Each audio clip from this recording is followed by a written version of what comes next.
All right, so today we're going deep on Bill Gates.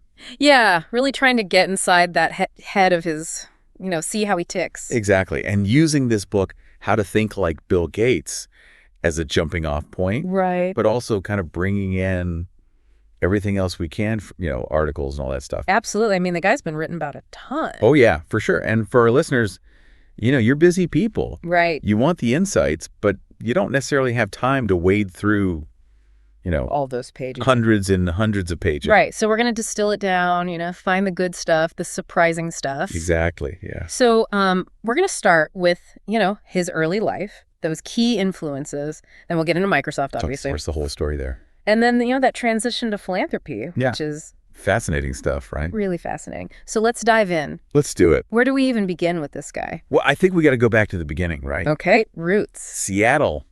Born October 28th, 1955, William Henry Gates, the third already. Already setting him up for something big, right? Okay. And it seems like his family really played a huge part in kind of shaping his intellectual development. Okay, so what were they like?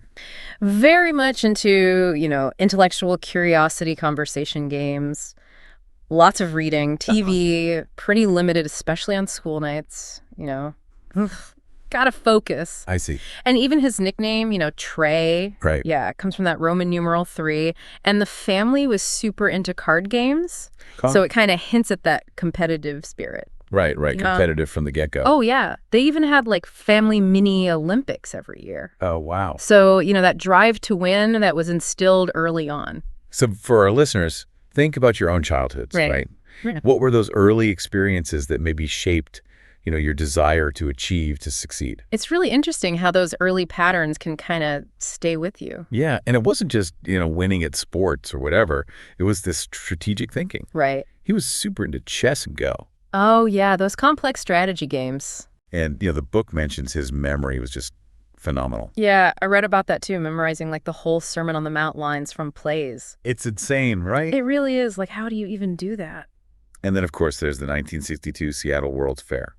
Ah, yes, the spark. Right, he sees this early computer and it's like this seed is planted. And it just keeps growing and growing. And thankfully, his environment seems to have been really supportive. Absolutely. He was encouraged to be smart. He didn't have to hide his intelligence. Right. Which, again, for our listeners, think about how important that is, to have that kind of environment. Huge. Yeah. Whether it's at home, at school, with your friends, you got to feel comfortable being yourself, being curious. And it's not just about, being book smart or whatever. Yeah. It's this definition of smartness that Gates has talked about. So. Yeah, absorbing new facts, asking insightful questions, but also connecting things that seem totally unrelated at first. Like that synthesis, that's key. It's not just about knowing stuff, it's about making those connections, seeing the bigger picture. Right, and for you listening, think about how you approach learning and problem solving. Mm-hmm. Are you actively trying to connect the dots? It's a powerful skill to cultivate, for sure. And Gates wasn't just, obsessed with computers even early on. He was fascinated by people like Napoleon. Oh, yeah. Napoleon, a real historical icon. Not just for, the battles and the conquest. Right. But that combination of, calculated strategy and this kind of audaciousness. Yeah, that willingness to take risks, to think big. What does that tell us about, the impact he wanted to have? I mean, it makes you wonder, right? Was he already thinking on that kind of scale even then? Interesting. And, it's fascinating how later on he really admired figures like Nelson Mandela. Okay. For his, magnanimity, his rational approach to really tough situations. Yeah, and Richard Feynman, too. Oh, yeah. Feynman that focus on solvable and meaningful problems. Right. That quote, "No problem is too small or too trivial if we can really do something about it." Powerful stuff. And it really resonates with Gates' later work in philanthropy. It's like laying the groundwork, right? Absolutely. And of course, we can't talk about Gates without mentioning Warren Buffett. Oh, yeah, a huge influence. And Buffett doesn't typically invest in technology companies. Right, he's more of a value investor, the classic Coca-Cola type. But he saw something in Gates. Yeah, he called Gates' business savvy extraordinary. That's high praise coming from Buffett. Oh, yeah, absolutely. And what's even more interesting? What's that? Buffett encouraged Gates to take up bridge seriously. Bridge, the card game. Yeah, the card game. And, Buffett is a bridge fanatic. Okay. And bridge is all about strategic thinking, partnerships, anticipating your opponent's moves. So maybe he saw a kindred spirit in Gates. I think so, yeah. A similar kind of Analytical mind. So we've got this foundation of early influences, right? This way of thinking. Mm-hmm. But how does that translate into finding his calling? Right. How does he go from, brilliant kid to Microsoft? Well, it seems like a pivotal moment happens around 1968. Okay. At Lakeside School. Lakeside? Yeah, they get this teletype machine connected to a mainframe computer. Oh, wow. So this is like pre-personal computers, right? Oh, yeah, very early days. And he and some other students, they formed the Lakeside Programmers Club. Okay. The seeds are being sown. Right. And his first program... His first ever code. A tic-tac-toe game. Wow. Tic-tac-toe, humble beginnings, right? Right. But, you got to start somewhere. Absolutely. And even then, he's already showing that resourcefulness. Oh, yeah. How so? Well, he gets banned initially for, monopolizing the teletype, hogging it. Okay. But then they invite him back because they need his skills. They need his coding chops. Exactly. And he even negotiates the terms of his return. So he's like a coding mercenary. Yeah, kind of. He knows his worth. So for our listeners, don't be afraid to recognize your talents and leverage them. Exactly. You have something to offer, make sure people know it. And then there's the money issue, right? Using the mainframe costs money. Right. Not a cheap hobby. So what does he do? Well, he and his buddies, they make a deal with Computer Center Corporation, the C-Cubed. C-Cubes. They'll find bugs in C-Cubed software in exchange for free computer time. Ah, the classic barter system. Exactly. And this is late nights, weekends, fueled by lines of code. And that work for C-Cubed leads to an even bigger opportunity. Oh, yeah. Tell me about it. Analyzing the electricity needs of the Columbia Basin. Wow. So like a real-world problem. Right. And the people he's working with, they don't even realize he's only in 9th grade. No kidding. Yeah, he's that good. And he really makes an impression on one of the senior programmers, John Norton. John Norton, okay. Yeah. And Norton really encourages him to, keep pushing those boundaries. Mentorship is so crucial, right? Oh, absolutely. Having someone believe in you, see your potential. And then, of course, there's the project with Paul Allen Traffadida. Ah, yes, the dynamic duo. Right. And this is where they start to see the massive potential of software, even more so than the hardware. Okay, so that shift in thinking is happening? And he even automates the teaching faculty's timetables at Lakeside just to get more mainframe access. So he's hacking the system? Well, finding creative solutions. Oh, I guess you could say that. So he's got this passion, right? These incredible skills developing. So how does this all lead to the microcomputer age in Microsoft? Well, the backdrop is Silicon Valley. Yeah. Places like Xerox, Parsi, doing all this cutting-edge research. Right, the birth of the personal computer. And then in 1975, bam, the MIT's Altair 8800 comes out. The Altair, okay. Yeah, this microcomputer kit, it really ignites the PC revolution. A game changer. And what's amazing is Gates and Allen, they approach Ed Roberts at MIT's, and they basically say, hey, we've got a basic interpreter ready to run on your Altair. Hold on, they said that before they even actually had it. They hadn't even started writing the code. Wow, that's ballsy. Right, but they saw the opportunity and they went for it. So what happens? Well, they get to work, obviously. Gates' Harvard dorm room becomes this coding frenzy. Yeah, fueled by pizza and late nights, I bet. They were using a mainframe simulation based on the specs they found in a Popular Mechanics article. You're kidding? Nope. And Allen even continued to refine the code on the plane on the way to the demo in Albuquerque. Talk about dedication. And it pays off. Mianites buys their basic interpreter. For how much? A relatively small upfront fee, but with royalties. Ah, so they're betting on the future. Exactly. And that basic interpreter becomes the industry standard. Wow. So that really validates their vision for Microsoft, right? As a provider of this widely adopted software. Okay, I'm starting to see the bigger picture here. And then Allen officially joins MIT's, and Microsoft is formally registered as a company in 1976. 1976, Microsoft is born? But even in those early days, there are challenges.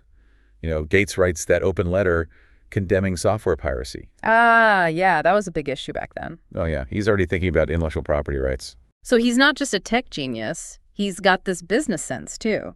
And the relationship with MIT, it eventually falls apart, commercial disagreement. It happens all the time, right? But that same year, Gates meets Kazuhiko Nishi. Kazuhiko Nishi, okay. Yeah, he's instrumental in launching Microsoft in Japan. Interesting. So they're already thinking globally. And the late 70s are just this period of rapid expansion. Give me some highlights. Japanese sales office in 78 revenues top $1 million that same year. $1 million, wow. And then they relocate to Seattle in 79. These things are moving fast. But then comes the really big one, the 1980 agreement, to provide the operating system for IBM's personal computer. The IBM deal, that's the one that really puts them on the map. This is huge. In 1981, Microsoft is officially incorporated. Gates is CEO and chairman with a 53% stake. He's in control. And Steve Jobs even approaches them about software for the Apple Macintosh. Oh, wow. So Apple and Microsoft were almost collaborators. It's a different world back then. And by 1983, Time magazine names the personal computer its machine of the year. So it's official, the PC has arrived. But it's also the year that Paul Allen leaves Microsoft after being diagnosed with Hodgkin's disease. That's got to be tough, leaving the company you'd helped build. And then in 1985, Microsoft launches Windows. Windows with the graphical user interface. Another game changer. So we've got Bill Gates, the driving force, but he's not doing it alone. Right, he's got these key collaborators, these partners in crime. Let's talk about them, starting with Paul Allen. Okay, the lifelong friend co-founder. Their partnership, it's been compared to, Butch Cassidy and the Sundance Kid or Wozniak and Jobs. That's a pretty good analogy. Yeah, they had their disagreements. Yeah. Allen felt under-recognized at times. Right, and the tensions surrounding his illness. But they were a brilliant team. And Allen's post-Microsoft life is pretty amazing. Well, yeah, he founded Vulcan Inc., bought the Seattle Seahawks. He was into space exploration too, right? Absolutely, and co-founded DreamWorks even. And let's not forget the mega yachts. The mega yachts. Yeah, he had a thing for those. So both Gates and Allen, they find success, they pursue their passions. It's a good reminder that there's more to life than just work, right? Okay, then there's Steve Ballmer. Steve Ballmer, the Harvard buddy. Joins Microsoft in 1980 as business manager. And eventually becomes CEO in 2000. He was known as the enforcer, right? Oh, yeah, a real vocal advocate for Gates's vision. And he was key in driving that commercial success. And he wasn't afraid to take risks? No. Yeah. Not at all. Some paid off, some didn't. And he eventually leaves Microsoft, too. Right. And now he owns the LA Clippers. See, there's always life after Microsoft. But there were rumors of a strained relationship with Gates after he became CEO. Yeah, I guess that's not too surprising, power dynamics and all that. And beyond Allen and Ballmer, there are other key players. Like who? Well, there's Charles Simonyi. Okay, Charles Simonyi. He comes from Xerox, PR, leads applications development at Microsoft. So he's bringing that outside expertise. Yeah, exactly. And then there's Nathan Myhrvold. Nathan Myhrvold, the physicist. Right. He founded a tech firm that Microsoft acquired. Okay. And he becomes Microsoft's CTO, and he founds Microsoft Research. So he's the innovation guy. Absolutely. And then there's Kazuhiko Nishi. Kazuhiko Nishi. Yeah, he founded ASTI Corporation in Japan, becomes Microsoft's agent in the Far East in 1978. So he's opening up the Asian market. He's crucial in securing that deal with NEC and the partnership with IBM. He was a big supporter of that IBM deal, right? Oh, yeah. Reportedly said, gotta do it. Gotta do it. I love it. So they've got the talent, they've got the vision, but what are some of the strategies that really make Microsoft successful? Okay, let's break it down. Well, one key strategy is employ the best. Hire the best and brightest. Exactly. They really tried to recreate that early energy of a young, technologically skilled workforce. And there are those rumors about the annual culling of the lowest performing programmers. Yeah, pretty cutthroat, but it shows they were serious about maintaining a high-performing team. And for our listeners, think about your own teams, your own organizations. Are you attracting and retaining top talent? It's so crucial for success. Another key strategy is dare to dream and innovate. Yeah, Gates has always been a big thinker, right? And their early decision to focus almost exclusively on software. Instead of getting bogged down in hardware. Exactly. That was a bold move. And Gates saw himself as a scientist and innovator first and foremost. And he had this drive to push boundaries to deliver those products that people wanted. And that entrepreneurial fanaticism, that's a powerful force. So for you listening, think about your own vision. Are you dreaming big enough? Are you pushing the limits? It's easy to get complacent, right? And they didn't just come up with ideas, they actively stress tested them. Okay, so they didn't just assume they were right. They learned from companies like Xerox PRC, who pioneered amazing technology but struggled commercially. So they were studying their competitors, learning from their mistakes. And they built an environment that encouraged research and development. So that constant innovation. And Gates's early stance on intellectual property is really interesting. Oh yeah, he was very vocal about software piracy. He believed developers had the right to be paid for their work. Makes sense. But he also acknowledged the benefits of shared ideas in the early days. So it's a balancing act, right? Exactly. And for you listening, think about how this applies to your own work. Right. Are you protecting your ideas, but also open to collaboration? And that's a tough question. In terms of leadership, Gates led from the front. He wasn't necessarily the rah-rah type, though. No, but he was effective through his thinking, his pragmatism, his organization. And his passion, too. Oh, yeah. He genuinely loved what he was doing. You could tell, right? And they always kept an eye on the competition. Oh, yeah. Gates was ultra-competitive. He wasn't afraid to form alliances when it benefited Microsoft. Like with IBM or even Apple? Right. He wanted to understand what competitors were doing well. So he could find those unrealized advantages. And he backed his own vision even when it differed from others. He trusted his gut. And he recognized that Microsoft's position had shifted, from underdog to industry giant. And of course, there's that whole dynamic with Steve Jobs. Oh, yeah, a complex relationship. They had their philosophical differences, functionality versus aesthetics, business focus versus individual focus. But there was a grudging respect there. Oh, yeah. Gates even publicly acknowledged Jobs' inspirational leadership. So we talked about the talent, the vision, the strategies, but what about the business acumen? Right. Running a company at that scale takes more than just good ideas. Exactly. And Gates had this business is business mentality. He was playing hardball. He understood the connection between product development and business management. And he always had an eye on the bottom line. He was a prudent financial manager. Yeah, and he knew that even the biggest companies can fail. So he learned from every deal he made. Both the good and the bad. And the whole Microsoft versus Apple rivalry, that's a classic frenemy relationship. Oh, yeah, they pushed each other to be better. And of course, there's the whole history of Microsoft and monopolies.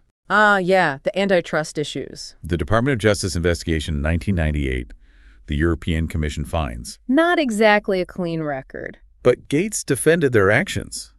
He talked about the potential for natural monopolies in successful product categories. So he believed it was inevitable. And he explained that their acquisitions were often driven by a fear of falling behind in hardware or acquiring talent in technology. It's a dog-eat-dog world out there. And then there's Gates's personal life and his philanthropy. A whole other chapter. Right. And it's important to remember, no man is an island. We're all shaped by our relationships. And his marriage to Melinda in 1994 seems to have been a real turning point. Yeah, she brought a whole new dimension to his life. And Melinda Gates, she's an incredible woman in her own right. Oh, yeah. Super intelligent, stylish, and she brought this deep compassion to their philanthropic work. And her background in computer science and economics, she worked at Microsoft too. So they're intellectual equals. They had these contrasting personalities, but they shared that commitment to philanthropy.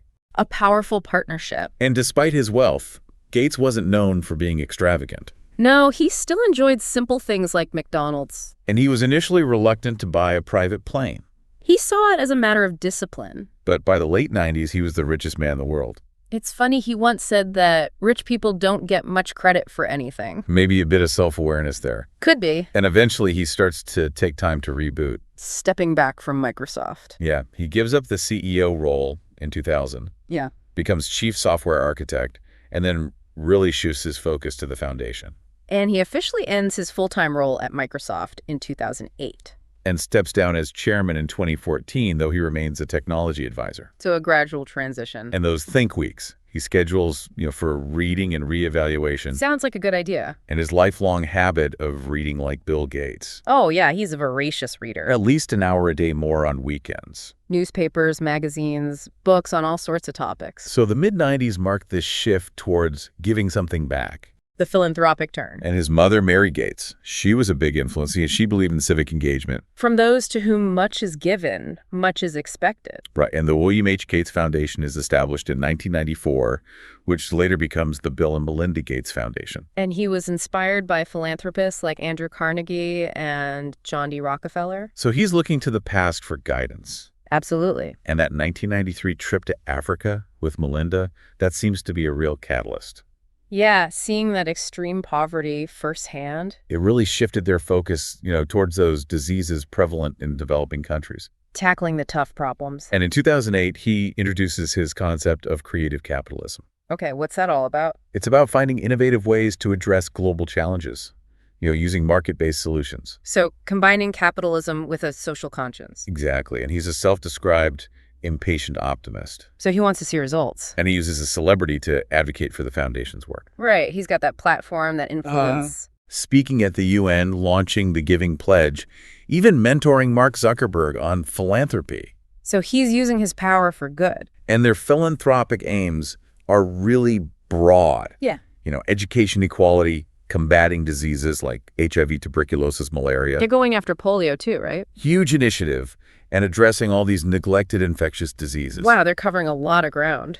And the book even touches on Gates and God. A complex topic for sure. But ultimately, the Gates legacy is this incredible blend of technological innovation and global philanthropy. It's an impressive legacy. So as we wrap up this deep dive into Bill Gates, we've covered a lot of ground. We've seen that mix of technical brilliance and business savvy. The importance of seizing opportunities. The value of strong collaboration. The constant drive to innovate. And then that later dedication to philanthropy. And for our listeners, we hope this has been insightful. We've tried to distill those key takeaways, those aha moments. And understanding Gates's journey from businessman to philanthropist, it offers valuable lessons. No matter what field you're in. And here's a final thought for you to ponder. Okay, I'm listening. Think about how Gates applied that same intensity, that strategic thinking to philanthropy. Right, taking on those global challenges.